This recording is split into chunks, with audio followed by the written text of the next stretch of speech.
The assassin they buried walked back out at midnight. The town was silent when they buried him.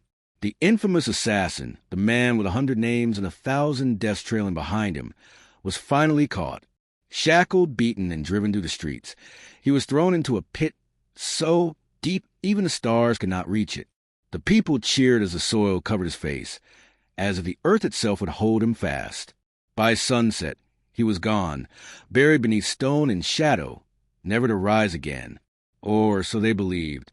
At midnight, the ground trembled. The air grew heavy, the kind of silence that swallows sound before it escapes.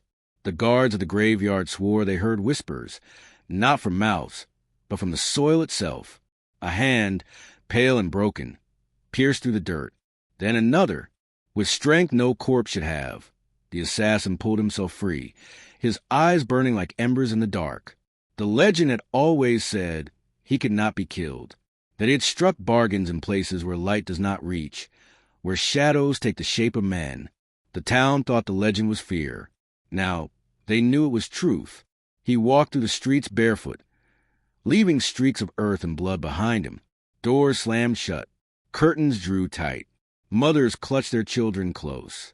He spoke no words, but the sound of his steps echoed like a death knell. Those who betrayed him, the judges, the soldiers, the men who swore to bind him forever, woke from uneasy dreams, their hearts pounding in terror. They knew what was coming. The first scream tore through the night when the captain of the guard was found with his throat open, eyes wide in terror, the assassin's sigil carved into his chest. Before dawn, for more were dead, each slain with the precision of a man who had never missed a strike. By morning, the city was paralyzed with fear. The assassin had returned, not as a man, but as something else. They whispered that the grave had changed him. His wounds had closed without scar. His eyes glowed in the dark, and where he walked, shadows seemed to bend closer, listening. The council convened in panic. Soldiers refused to fight him. Priests prayed until their voices broke. But no prayer could stop the sound of boots in the night, the steady rhythm that announced he was near. On the third night, the assassin appeared before the council chamber. The doors blew open as if torn by invisible hands.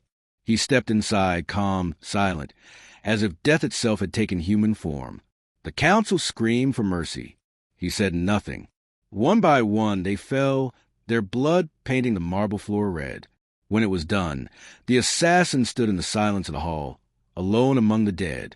He raised his eyes to the shattered windows, to the stars that had watched his burial, and whispered the first word since his return. "You should have buried me deeper."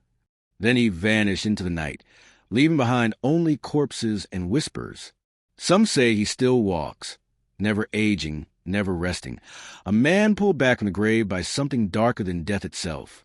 And every midnight, when the streets grow silent and the wind carries the sound of footsteps where no man walks, the people remember. They remember the assassin they buried, and they remember how he walked back out,